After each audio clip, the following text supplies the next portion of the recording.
Yo, what is up, guys? Welcome to the video. I hope everyone is having a great day, and I am so hyped today, guys. You might be asking me why. Well, the Overwatch League is back tomorrow, and it is going to be what I am predicting the best week so far. We have so many stacked games, so today I'm going to be covering all of my predictions for those games. We're also covering a lot of news that happened over the weekend, from official announcements of players joining teams, the next Overwatch Hero 27 potentially leaked, and plenty more stuff, guys. So if you guys are hyped for all of the news and my predictions for this week, be sure to drop a like on this video, subscribe to my channel, Overwatch League content every single day. And let's just go ahead and hop into it and start off with the news. So we'll talk about the official announcements for player signings. Fact Fiction's contract has been approved by the Overwatch League. He is now officially a Houston Outlaw. So we can potentially expect to be seeing Fact Fiction playing this week for the Houston Outlaws. That is awesome. I'm happy for him.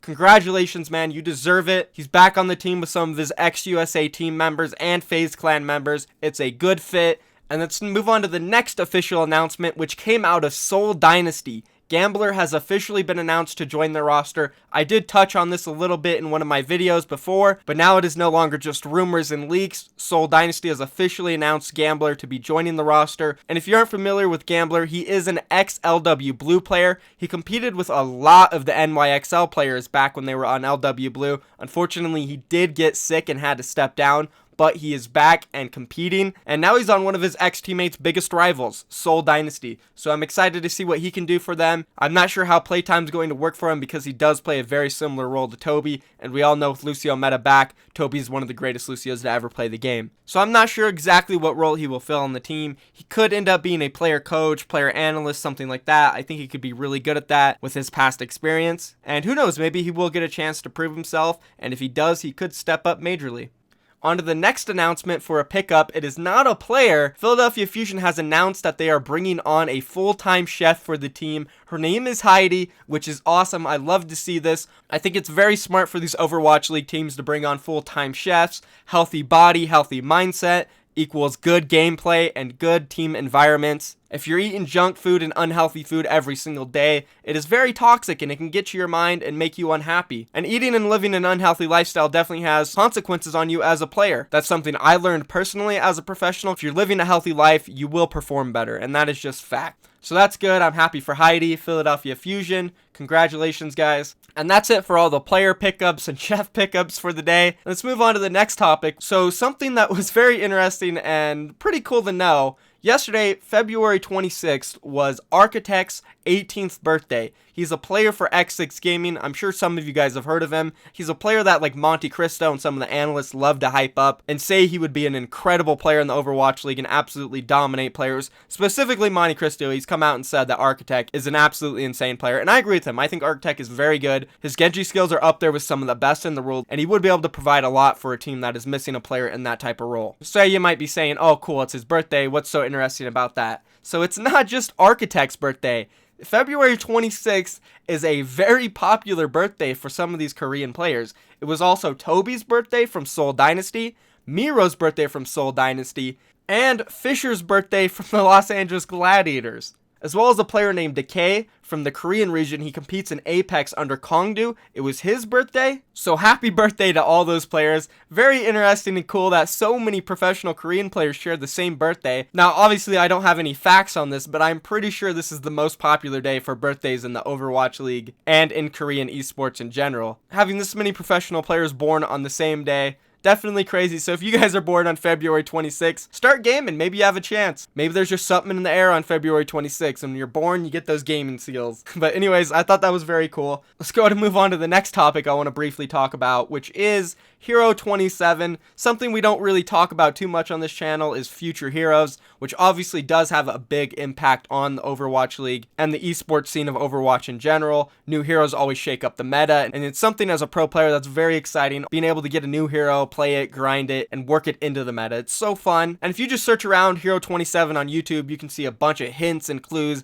as to who the hero is going to be, what some of the abilities might be, how it might work. Nothing is official, but a big leak did come out yesterday where the Japan Play Overwatch Twitter accidentally tweeted this out. Now, it does look like it is a file, and it says Bridget T's in it, So I guess Bridget is the name of the next hero. And if you do search on YouTube Bridget Hero 27, you can see all the clues and people dissecting that. We're not going to go too much into detail dissecting the hero because we have no idea what the abilities are going to be. But once the abilities and all that stuff do come out, we will definitely dissect the hero. I'll talk about how I think it'll work in the next meta, if the hero is viable, stuff like that. But I did want to bring this up because it is definitely something interesting, and it does seem like this Bridget character, who is like daughter of Torbjorn. I honestly don't follow the lore that much, guys, I'll be honest, but I do think it is the daughter of Torbjorn from some of the videos I have seen. So definitely something interesting, and I am definitely hyped for a new hero. The last one we got was Moira, and that seems forever ago, and it was around this time last year that Orisa came out, so I think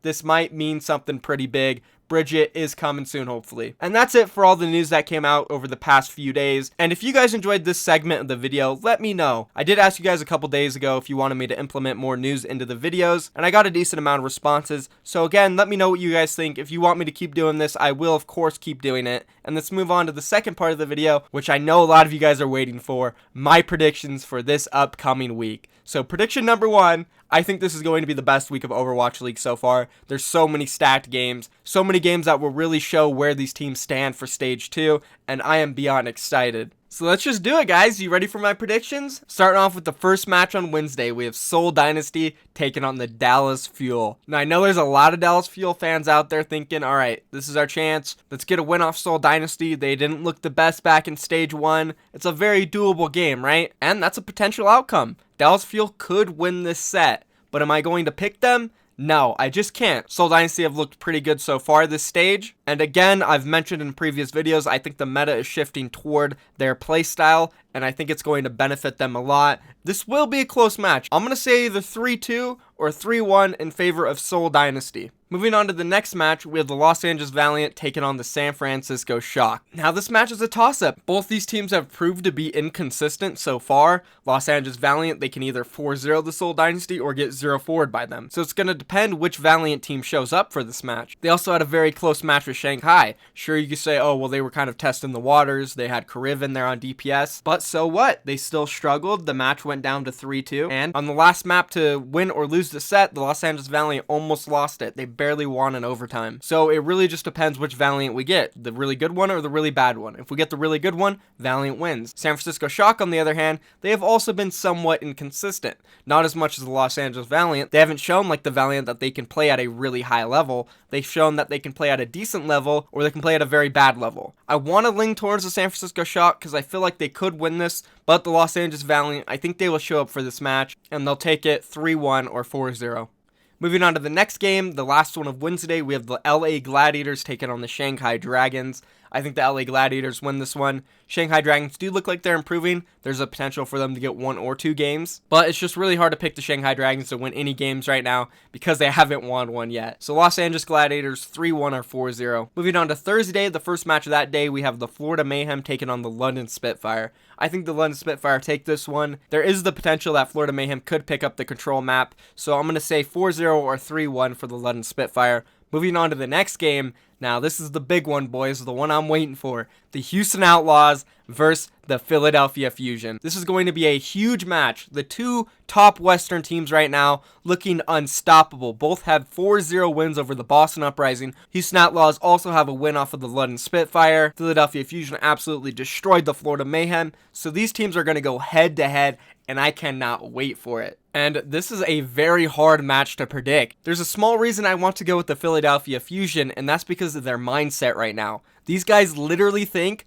and more specifically EQO, this guy thinks he cannot lose. He thinks he's unstoppable right now. He's on cloud 9. And that mindset and momentum can really carry you far in esports, guys. I'm telling you. They have a really good shot at beating the Houston Outlaws if they come in with that mindset where they just think they're simply better. Then they're going to play better. This is a hard game to predict, man. I'm going back and forth. Houston Outlaws, they've looked so consistent so far throughout the entire season, and I feel like I've picked against them too much. I picked the Boston Uprising to beat them twice, and of course, the Boston Uprising lost both of those matches, And I have said in all of my videos that I think Houston Outlaws are so good, and those matches, they're just so hard to predict. I can't not go with the Houston Outlaws for this set. It might bite me in the butt. I do feel like the Philadelphia Fusion have that air of confidence where they can come in and really just take this game over. But the Houston Outlaws, they've been so consistent. They've looked so good. I'm going to go with them. Houston Outlaws 3-2 or 3-1. I hope it's a game 5, though.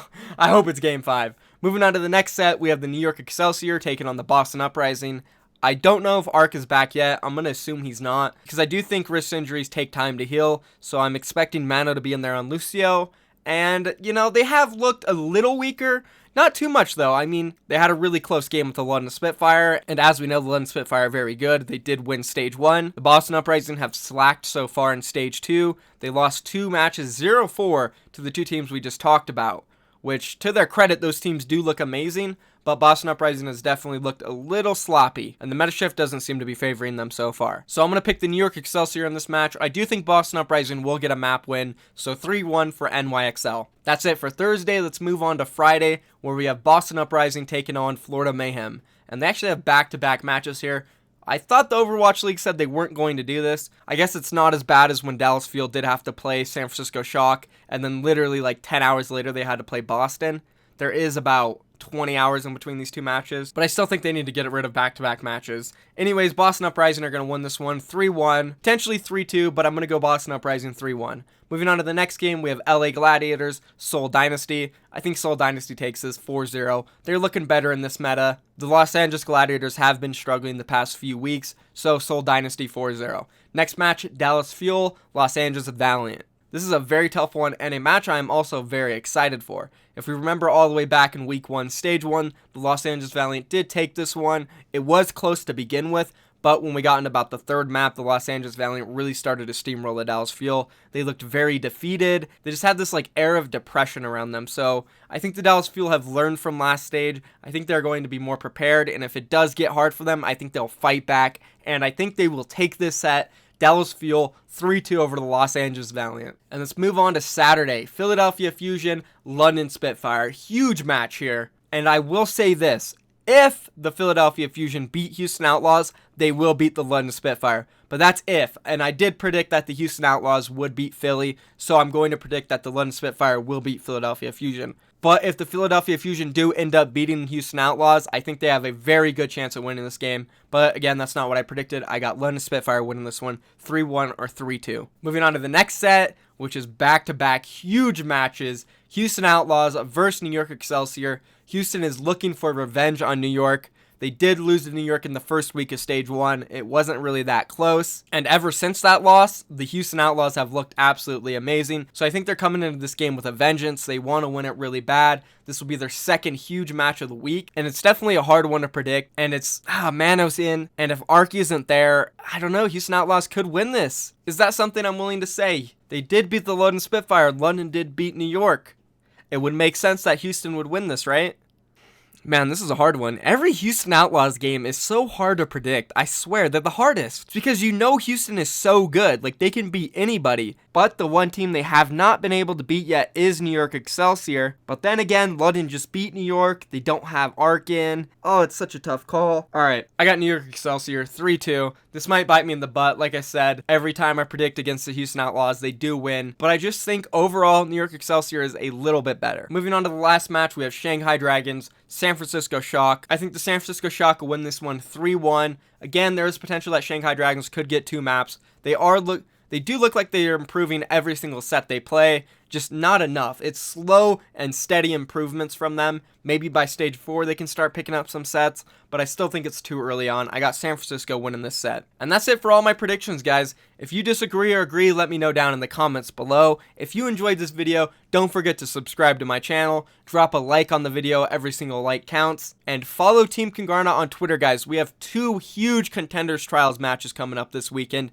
If we win both of them, we are more than likely moving on to the actual Contenders League, which is very exciting. And if you guys want updates on all of that, you have to follow us on Twitter at @team_KINGmykL. And that's basically it for me, guys. Thank you for watching the video. I hope you guys all have a great day, and I'm out of here. Peace.